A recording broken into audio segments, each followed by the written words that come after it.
right now on 5 on Your Side at 10. Caught on camera, a senior prank turned criminal mischief. This is just something that spiraled out of control. Tonight, the consequences those students could face. Showers and a few rumbles of thunder at times. Not continuous rain, but it may impact some of our morning commute Thursday when the rain chances drop and those temperatures rise. Our top story, a young mother gunned down in cold blood in front of her children. They walked him up there and watched him shoot their mom. Now we're learning there was another innocent victim. Tonight, a man is behind bars charged in the murders of a pregnant woman and her unborn child. Good evening, everyone. I'm Kelly Jackson. And I'm Mike Bush. Another woman survived the shooting inside a North St. Louis home 2 weeks ago. New tonight, the victim's devastated family is sharing their pain only with 5 on Your Side's Robert Townsend. Family members say Christina Rentschler enjoyed the outdoors, taking pictures, and treasured her 4 little daughters. Chrissy stayed home with her kids most of the time, and she loved her kids. Chrissy was excited about her future because she was expecting a new baby. She was telling all of her friends she was having a girl, and she was ready to be a mom to a 5th child. Sadly, the 35-year-old mom's dreams now shattered. All I remember doing is breaking down in tears. On April 23rd, Sean Rentschler learned his sister and a 43-year-old woman had been shot inside this home on Farland Avenue in the O'Fallon neighborhood. According to court documents, officers went inside the North Side residence and found Christina Rentschler had been shot multiple times, including in the back of her head.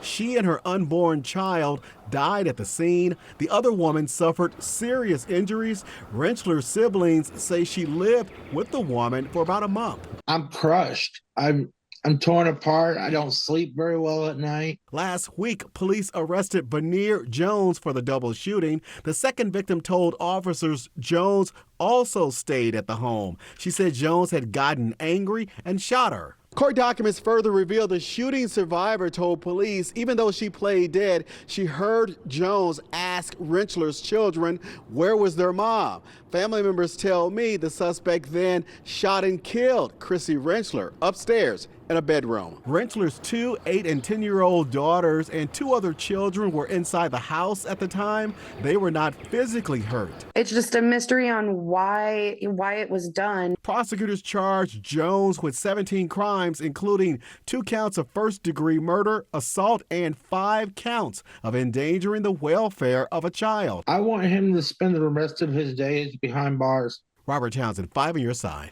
A GoFundMe is set up to help the children and assist with funeral expenses. You can find that link on KSDK.com under the As Seen on TV section. Well, right now, spring showers are moving through the bi-state. Weather Impact Chief Meteorologist Scott Connell tracking our chances of rain and storms over the next 24 hours. And we had some thunder, claps of thunder earlier, Scott. Just a few. Not everybody's heard thunder this evening, but we've had a few little lightning bolts here and there.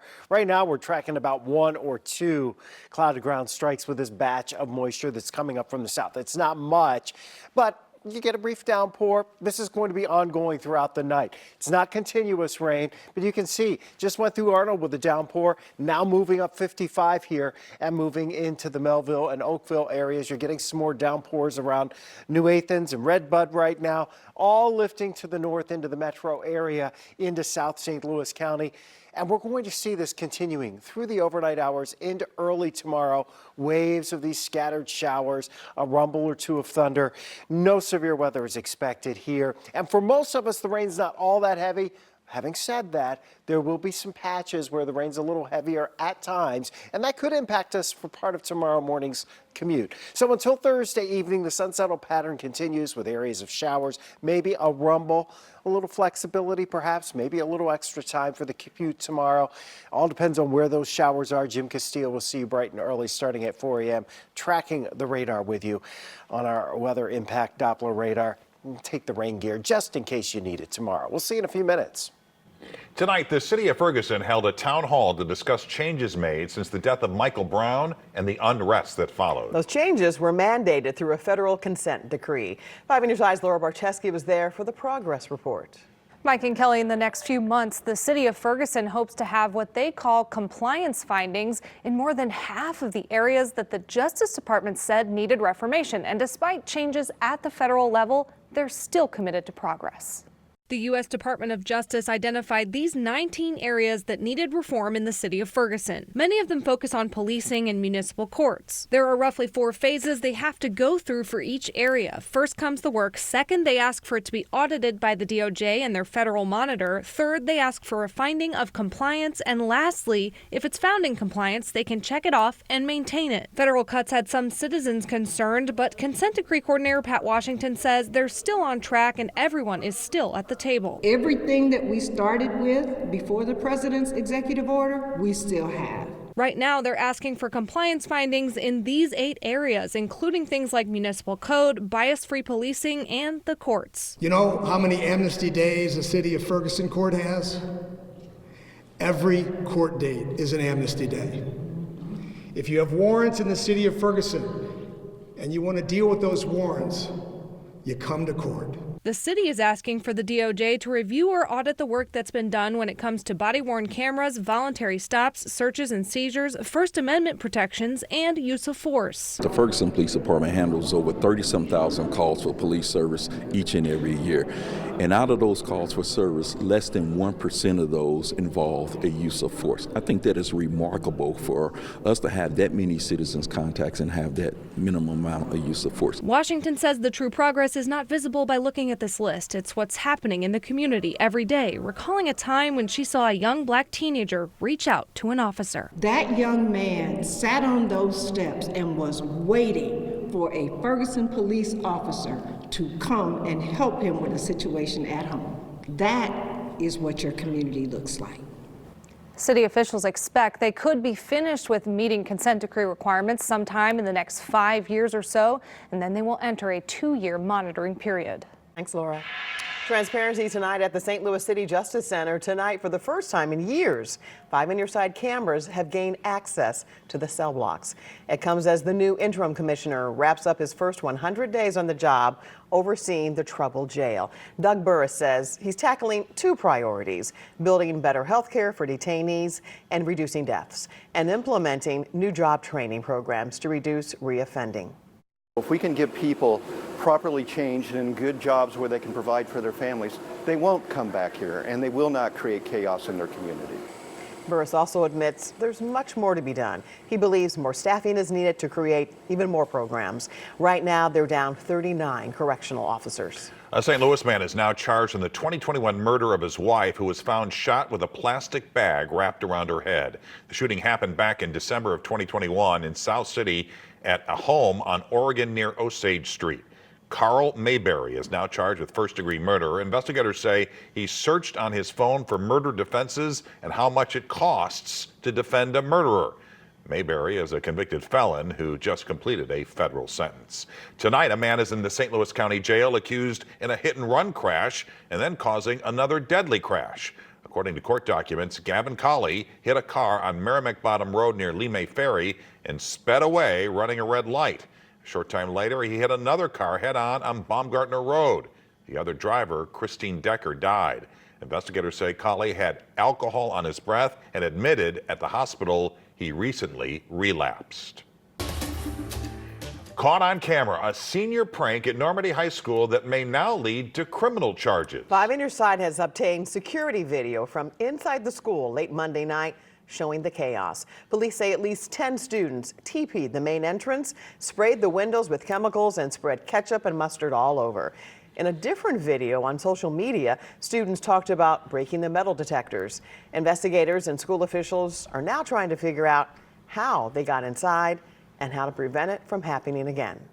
This is where kids and teachers, in fact, and even members of the community come to learn, grow, and share in community with. So it's kind of a huge loss, not only for the student body, but the Normandy High School and community. Police say multiple students could be involved, including some who are legal adults. They could face misdemeanor charges.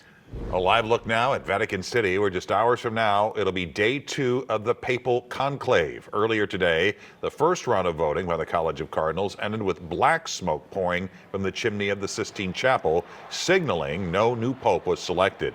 Tomorrow, there will be 2 votes in the morning. If there's still no decision, 2 more votes will take place in the afternoon. A 2/3 majority is needed to elect the new leader of the Catholic Church.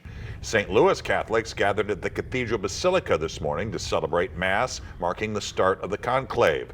Dozens gathered to pray for the new pope before he is elected. St. Louis native and Archbishop of New York, Cardinal Timothy Dolan, is one of 133 voting cardinals. Also representing the bi-state in Vatican City is the former Bishop of Belleville, Cardinal Wilton Gregory, and former Archbishop of St. Louis, Cardinal Raymond Burke.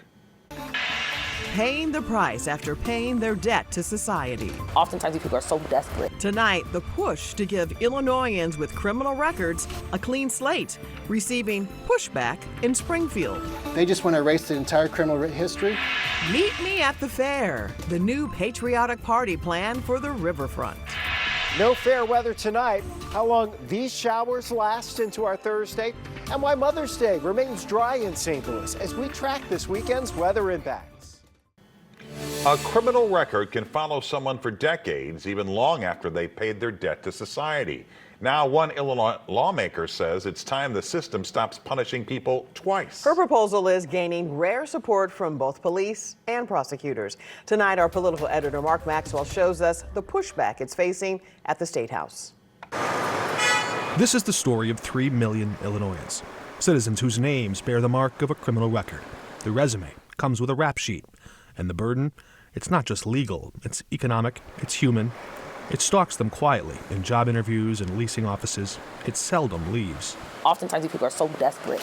In Peoria, Assistant Majority Leader Jahan Gordon Booth knows these barriers all too well. We believe that job opportunities, housing opportunities should not be held hostage to a prior offense. So that's really what this is about. It's about helping people to move their lives forward. Her neighbors described these restrictions that might seem invisible until they started looking for work, only to find how few doors would open. If you live in Peoria and you have a record, you can't work in healthcare.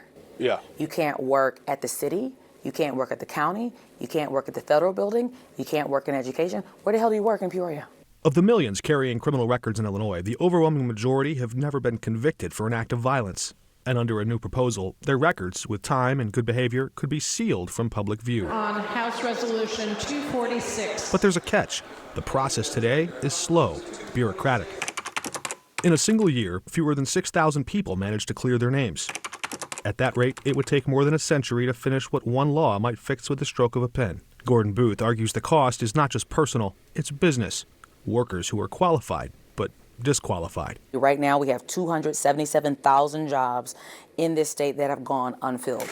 Thank you, Madam Chair. Her proposal, set to be unveiled on Mother's Day, has drawn support from prosecutors, police, and employers alike, not for what it erases, but for what it protects. The records would not be destroyed, but sealed, placed just out of public reach, still available to law enforcement.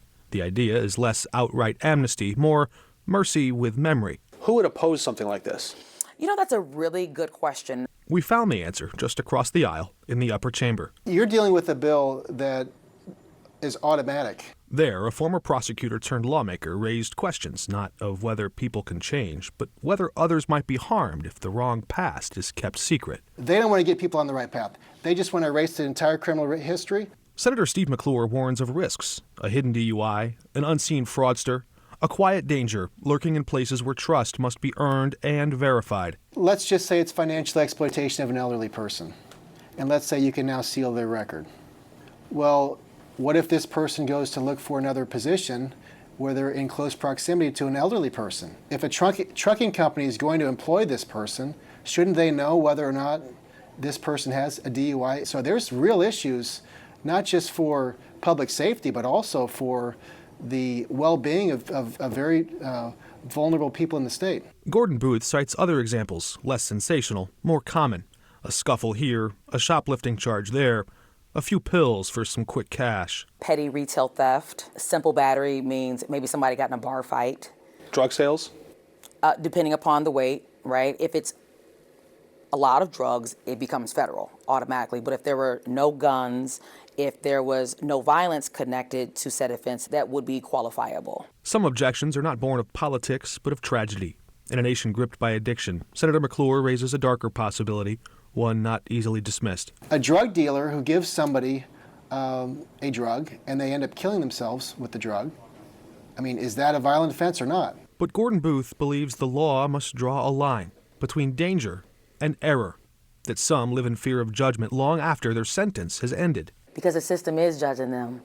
It isn't a feeling, it's a reality. At the heart of it, she believes time served ought to mean something. If you give a person a track to run on and they take off, they're not just changing their life, it's their kids, it's their family. Today I rise to speak to a resolution that will be filed shortly. The debate ahead will not be easy. The House floor may grow tense. But for those long held down by their past, Gordon Booth believes this is a fight worth waging, when the same system that held them down helps them stand again. You see the hope turn on. You see people in despair and you see the hope show up and it's real.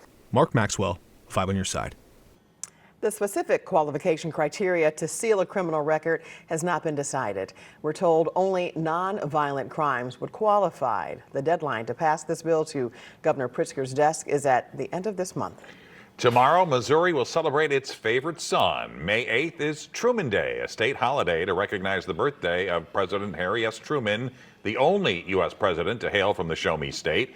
All state and most county offices and courts in Missouri will be closed tomorrow in honor of the 32nd president. Fair St. Louis is out. Celebrate St. Louis is in. Today, organizers announced plans for a big 4th of July celebration. It will be held July 3rd and 4th along Lenore K. Sullivan Boulevard. That's in front of the Arch.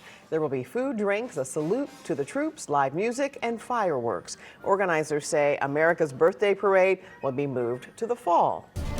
Chief Meteorologist Scott Connell back with the weather impact forecast. What can we expect tonight? Well, I think we're going to look at those showers, maybe a couple of rumbles of thunder. We don't have to worry about severe weather here overnight. But, you know, some of our roads are going to get a little damp, and it's not like we need rainfall. Our ground is still pretty moist after all the rain we had in April. And so far this month, we've seen some showers and some thunderstorms that have created some downpours for us. Most of us have not seen heavy rainfall tonight. I did see one location down towards between Maplewood and Manchester that had about 41/100ths of an inch in the rain gauge there. Again, not a lot of real heavy rain for most of us, but every once in a while, like what's going through New Athens right now over in Illinois, you're seeing some heavier rain. That's going to push up towards Scott Air Force Base and up towards Mascoutah, coming into South City towards the Southampton neighborhood, Princeton Heights. You're getting a brief little downpour now. That'll head up into Tower Grove. And then you look back to the north and west. Everything's generally moving from south to north at this point. But you look back to the west, there's not a whole lot, and you look to the south, and it's still isolated. So through the overnight hours into early tomorrow morning, yes, there will be more development. There's probably going to be a band that sets up somewhere close to St. Louis here, but we're talking scattered showers, maybe rumbles of thunder. The impact tomorrow morning, most likely wet roads for some of us. So maybe a little extra time for your morning commute, maybe a little flexibility with your morning plans, getting out and about, because we may be looking at those showers for a while, lingering through midday, all because this is an upper level system and it is not in any big hurry to move. It is going to drift over us tonight into tomorrow morning. Then it starts drifting to the south. And as it drifts to the south tomorrow, it takes the rain with it. But look where our showers tomorrow afternoon are coming from the northeast, moving towards the southwest, and then we'll clear out tomorrow night. It'll be pretty bright here on Friday, and it looks like going into the weekend it's pretty decent too, but temperatures on Friday will be a little cooler as well. Now, don't take these numbers verbatim. I can't tell you in Shiloh and Belleville that you're going to have exactly an inch of rain, but there's going to be some pockets under one or two of those downpours where there will end up being more than an inch of rain. But for many of us, it'll only be a few hundreds. Highly variable rainfall totals. How about your Mother's Day weekend? Well, there you go, down to the south of us. That's where that system settles. So Saturday into Sunday, all of the rain should stay to our south. We will start to see it creep back to the north, and that is reflected in our forecast heading into next week. So the showers tonight, temperatures dropping back into the 50s. Tomorrow, most of our showers, they're scattered around during the morning, midday hours, then they're pushing away. Your next 7 days, we're drying out by Friday, Saturday into Sunday. That upper level system spinning down over New Orleans. Long as that stays the case, and this is the second day in a row that it looks like that is the case, our weekend is just fine. Now, late Sunday night into Monday, clouds are rolling back in here, and we likely see some showers and thunderstorms, at least scattered around here, to start next week, and maybe some stronger storms towards the end of next week. Tonight, though, no strong storms. So the weekend looks good right now. So far. Yes. Okay. Thanks, Scott. Frank is here with sports. Mike, the Cardinals can't lose. Can City SC win? Jason Tatum had a rough night at the office, and Isaac Bruce returned to town.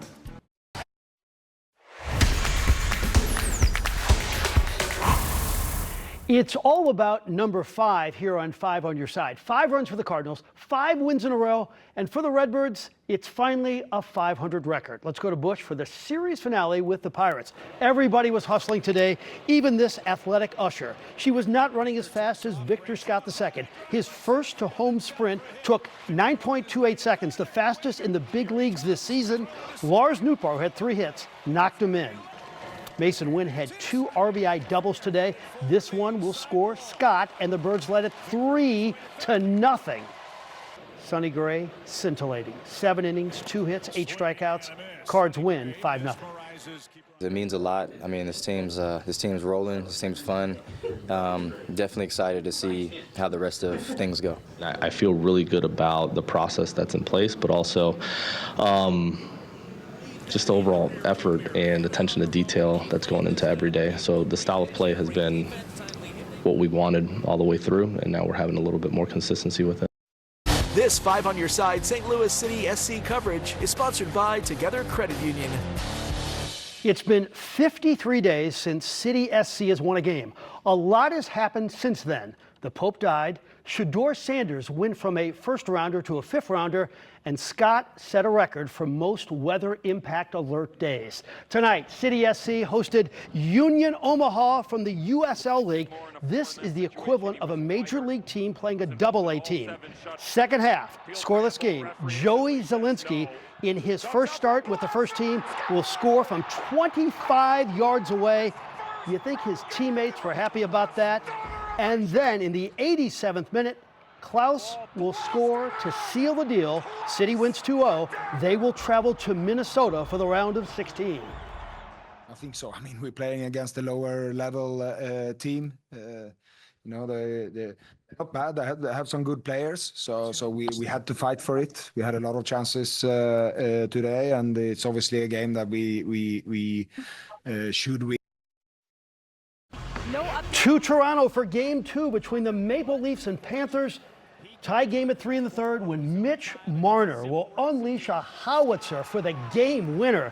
Leafs and Craig Berube lead the series 2-0 after a 4-3 win. In Boston tonight, about 20 seconds to play. Jason Tatum had a rough night, but this dunk put the Celtics up by 1 right there. The Knicks went up 1 on 2 free throws, and Tatum had a chance to win it at the buzzer. But on the last play, Mikal Bridges will block the shot. Tatum, 5 of 19 from the field. New York up 2-0 after a 91-90 victory. Hall of Famer Isaac Bruce came to town and gave 2 deserving students from our town scholarships worth $5,000 apiece.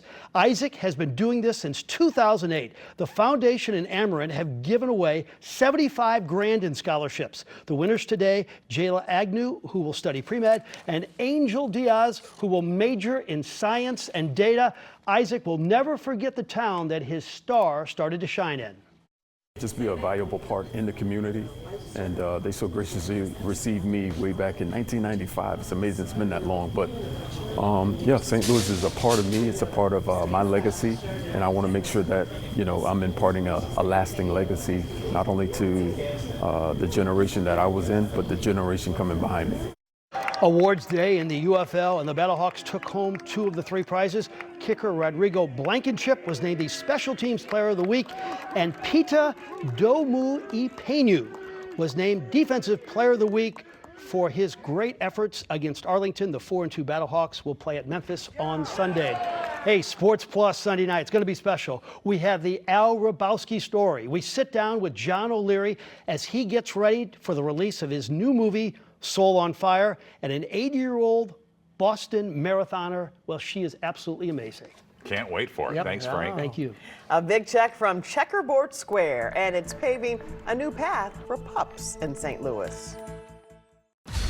You can now sip to support our troops. Anheuser-Busch is celebrating its 15-year partnership with Folds of Honor with patriotic cans. From now until July 31st, every limited edition case sold supports families of fallen or injured service members and first responders.